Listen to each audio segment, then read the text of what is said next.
वक्रतुण्डी महाकाय सूर्यकोटि समप्रभ निर्विघ्नं कुरु मे देव सर्वकार्येषु सर्वदा।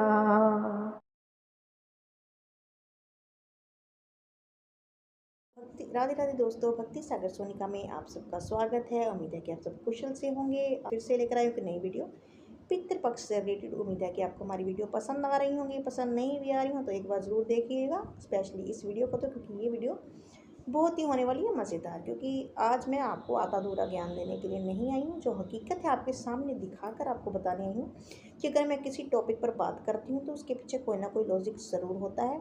इसीलिए कहती हूँ कि धर्म के साथ जोड़ती हूँ आपको, लेकिन तरीके से जोड़ती हूँ ताकि हमारा धार्मिक भावना किसी की ठेस भी ना हो और हम धर्म से जुड़े भी रहें। तो आज बात करते हैं ब्राह्मण देवता की थाली की। ब्रह्म भोज 15 दिन चलेगा पितृपक्ष में। इसके अलावा भी लोग अमावस चौदस निकालते हैं हर महीने। बहुत पहले मेरा मन हुआ था कि इस टॉपिक पर मैं वीडियो बनाऊं, लेकिन फिर सोचा कि शायद कोई अपने ऊपर ना ले ले तो रुक जाऊं। लेकिन आज किसी ने मुझे मजबूर ही कर दिया कि मैं इस पर वीडियो बनाऊं। और अच्छी बात भी, इस टॉपिक पर खुलकर बात होनी चाहिए, क्योंकि आमतौर पर ब्राह्मण लोग इस पर खुलकर बात नहीं करते हैं।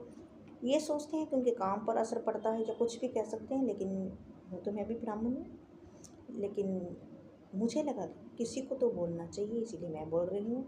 तो आज बात करते हैं ब्राह्मण भोज की थाली की। तो आपको पता है कि पितृपक्ष चल रहा है, लेकिन ब्राह्मणों का सम्मान नहीं हो रहा है। ब्राह्मणों को हम लोग ऐसे समझते हैं जैसे हमने उनको लेबर पे बुलाया हो। पहले तो उनके लिए टाइम हमारा फिक्स होता है कि सुबह 5 बजे आओ, 6 बजे आओ, 7 बजे आओ। ब्राह्मण देवता को नहीं पूछेंगे कि आप कब फ्री हो, कब भरपेट खाना खाएंगे, क्योंकि उनका मोटिव थाली निकालने वाले का ये तो होता ही नहीं है ना कि हमने ब्राह्मण देवता को भरपेट भोजन करवाना है। मतलब तो ये होता है कि फटाफट काम निपटो, थाली निकालो और काम निपटो। और कई जगह पर तो ऐसा होता है कि छोड़ करो, पंडित को घर पर बुलाएंगे तो फीस ज़्यादा देनी पड़ेगी, घर पर तो 10-20 रुपये देकर मत्था टेका जाएगा, थाली में रख कर तो घर पर ही थाली दे आएंगे।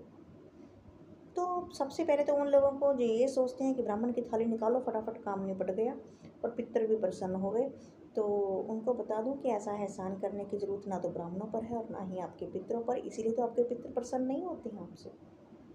आजकल आप लोग देख रहे हैं हर दूसरे तीसरे बंदे को पितर दोष आ रहा है। मैंने पहले भी कहा था पिछली वीडियो में कि इस पर अलग से वीडियो बनाऊंगी, लेकिन बातों में बातें निकलती आ रही तो सोच रही हूँ कि साथ के साथ बनाती जाऊँ।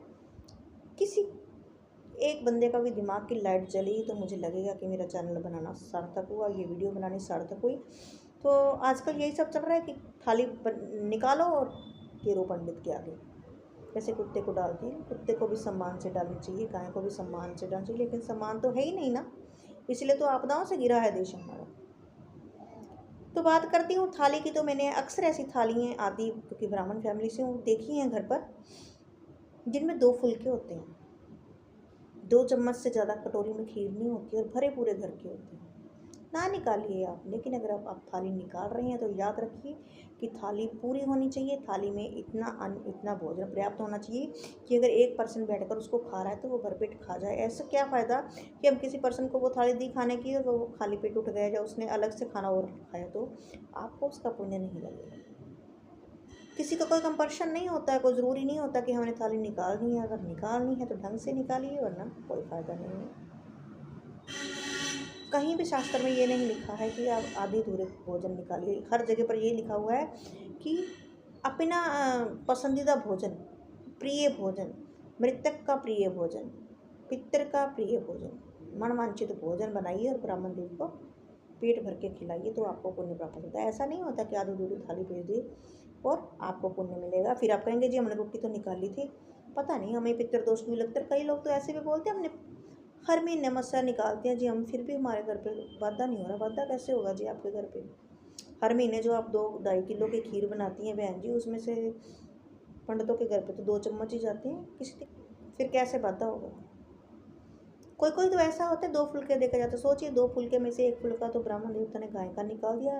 अनिवार्य है, निकालना ज़रूरी है और निकालते हैं। हमारे घर पर भी थाली आती है तो हम भी निकालते हैं उसमें से गाय का, चाहे आपने निकाली थी नहीं निकाली थी, आई डोंट नो। हमें उस चीज़ से कोई मैटर नहीं करता कि किसने क्या निकाला क्या नहीं, लेकिन थाली जब घर पे आती है उसमें से 99% ब्राह्मण गाय का भोज निकालते ही निकालते हैं। तो 2 फुलकों में से एक तो निकल गया, पीछे बचा एक, तो बेचारा पंडित क्या करेगा उस एक को खाकर। सोचिए, सोचने की बात है। मुझे लगता है कि थाली में अगर हम फुलके भी रखते हैं तो कम से कम 4 या 6 रखें, और अगर पूड़ी रखते हैं तो कम से कम 8 होनी चाहिए, क्योंकि एक बंदे का भोजन कम से कम 6 पूरी तो होता ही होगा, क्योंकि 2 पूरी इज इक्वल टू 1 चपाती, और कम से कम 3 फुलके तो हर इंसान मुझे लगता है खाता ही होगा। कोई डाइट प्राणी होगा तो वही खाता होगा, नहीं तो 3 फुलके तो हर किसी की खुराक होती है। उस हिसाब से 6 फुलके तो होने 6 पूरी तो होनी चाहिए, और 1 या 2 पूरी एक्स्ट्रा जो कि गोग्रास के लिए होती है। आपको ये मेरी बात कैसी लगी ज़रूर बताइएगा। और पितृपक्ष अभी चल ही रहा है, और पितृपक्ष ना भी हो, पितरों का भोजन तो हम नहीं कर। पंडितों की तो शादियों में भी मैंने थालियाँ देखी हैं ऐसी, जागरणों में, शादियों में घर पे हलवाई लगे होते हैं और हम थाली निकालते हैं 1-1 चम्मच सब्जी का। एहसान करते हैं हम पंडितों पर भोजन निकाल कर, या कहिए अपने पितरों पर एहसान करते हैं, इसलिए तो फिर आपके पितर आप पर एहसान करते हैं बाद में। और हम कहते हैं जी पूजा पाठ तो किया था, लगा क्यों नहीं? रोटी तो सबसे पहले पंडितानी को निकाल कर देकर आए थे। क्या निकाल कर देकर आए थे आप? डोंगे भरे सब्जियों में से 1-1 चम्मच। खैर, अब ये सब हुआ कैसे वो देखिए आगे, और फिर आगे की बात करते हैं। वीडियो पूरी देखना, क्योंकि मैंने कहा कि आगे सरप्राइज़ है आपके लिए। चलिए देखते हैं। पंडित बैठा। हेलो फ्रेंड, हमारे घर पर पंडितानी की रोटी आई है, तो देखिए ये 4 पूरी हैं, ये सैलड है, ये खीर है, और ये दही भल्ले हैं, और ये सब्जी है। मैं आपको कटोरी में डाल के दिखाती हूँ कि क्या इसके साथ एक पंडिताइन का पेट भर सकता है। हेलो फ्रेंड, हमारे घर पर पंडितानी की रोटी आई है, तो देखिए ये 4 पूरी हैं, ये सैलड है, ये खीर है, और ये दही भल्ले हैं, और ये सब्जी है। मैं आपको कटोरी में डाल के दिखाती हूँ कि क्या इसके साथ एक पंडिताइन का पेट भर सकता है।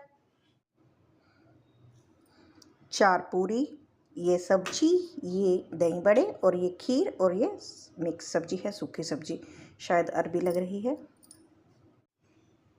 तो ये देखिए, ये आई है हमारे घर पर ब्राह्मण की थाली, जो कि कोई दे गया है या किसी के हाथ भिजवाई गई है, ये तो मैं आपको क्लियर नहीं कर सकती। लेकिन हाँ, हमारे घर पर ये ब्राह्मण देवता के लिए थाली परोसी गई है, जिसमें कि 4 पूरी हैं, ये सैलड है, ये सब्जी है।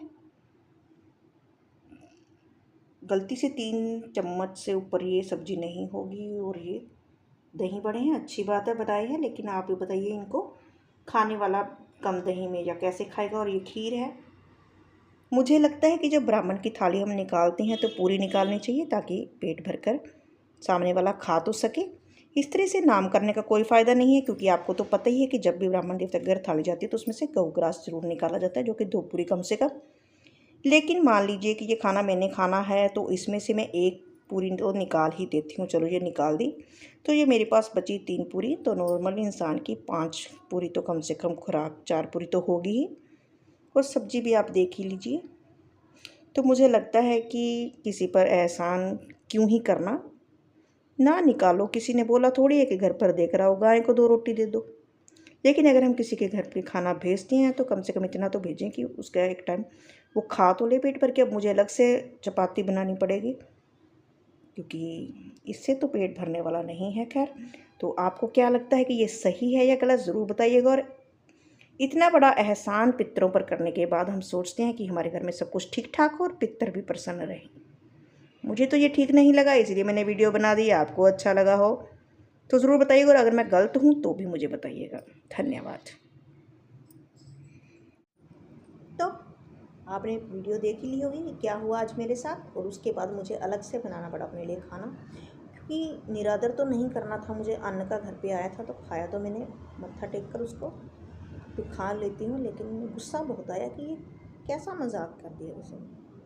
4 पूरी का मजाक, कोई ऐसा भी मजाक करता है? भाई तुम 4 पूरी खाते होगे, हो सकता है इसने थाली परोसी हो, लेकिन सही मायने में जब भी हम ब्राह्मण भोज करते हैं कम से कम 4 से 6 फुल्की, तो कम से कम 8 पूरी का ही थाली गिनी जाती है। कटोरी भरकर सब्जी गिनी जाती है कि कटोरी भरी होनी चाहिए सब्जी की। लेकिन आजकल तो मजाक ही बन गया है। एक वो आजकल नया मजाक चल पड़ा है, वो 5 खाने वाली थाली होती है ना, 5 खाने वाली, मेरे पास भी है, मुझे भी बहुत पसंद है, तो मैं खाना उसी में खाती हूँ मोस्टली।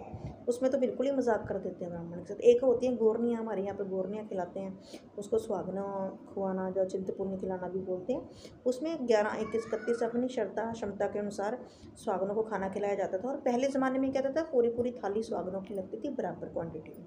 जैसे कि एक बंदे की पूरी सब्जी की पूरी की थाली लगती है, और उसमें से फिर क्या होता था, क्योंकि वो खुराक है, किसी की कम है किसी की ज़्यादा, तो बीच में एक बर्तन रख दिया जाता था, उसमें से वो सब्जी कड़छी रख दी जाती थी, आप निकाल सकते थे।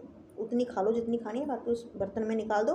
फिर वो जो बची हुई, वो जो निकाली हुई थी, वो सारी लेकर जाती थी पंडिताइनी, जो कि इस सुहागनों में स्पेशल बुलाई जाती है पूजा करने के लिए, और वो थाली लेकर जाने के लिए, क्योंकि और कोई उसमें थाली बाहर नहीं लेकर जा सकता सिवाय पंडिताइनी के। अब उसमें भी हमारी महिलाएं बहनें बहुत ज़्यादा मॉडर्न हो गई हैं कि पंडितानी को क्यों टिफिन चकाना। कहाँ तो डोंगा रखा जाता था बीच में, इसलिए ताकि उस थालियों में से निकाल दिया जाए। अब कहाँ डोंगा रख देती हैं बीच में, इसलिए कि थालियों में उस डोंगे में से निकाल निकाल कर जितने खाने उतना उतना डाल लो, वेस्ट ना करो कि पंडितानी ना ले जाए। पंडितानी भूखी नहीं होती एक दिन का भोजन आपके घर से लेके जाएगी, नहीं। रीज़न ये है कि जो मान्यता है उसको मानिए। मान्यता ये है कि पूरी की पूरी थाली ही निकलती है और वो निकलनी चाहिए, लेकिन नहीं, उसमें भी हमारा सिस्टम बड़ा ये गवर्निया ओरिएंट तो ज़्यादा करा हुआ है। डोंगा रख दो बीच में और अपने अपने हिसाब से पालो एक एक चम्मच। अरे तुम पूरी की पूरी थाली लगा कर दो। तुम माताएं जमाने लगी हो 11 माता, वो देवियों का रूप है, 11 देवियों का रूप है, तो ऐसा कैसे हो सकता है कि एक एक चम्मच डाल दो उसको। 11 थालियाँ पूरी निकलनी चाहिए, और उसके बाद उसमें से वो अपनी मर्जी से निकालेंगे, पर नहीं, हमें तो सारी मर्जी अपनी करनी है। करते रहो और बाद में डॉक्टरों को पैसे देते रहो या इधर उधर पैसे देते रहो, उसका कोई फ़ायदा नहीं है। खैर छोड़िए इस बात को, मेरी वीडियो पर गौर कीजिएगा, यदि अच्छी लगे तो आगे शेयर कीजिए, और नहीं अच्छी लगी तो कमेंट में ज़रूर बताइएगा। धन्यवाद।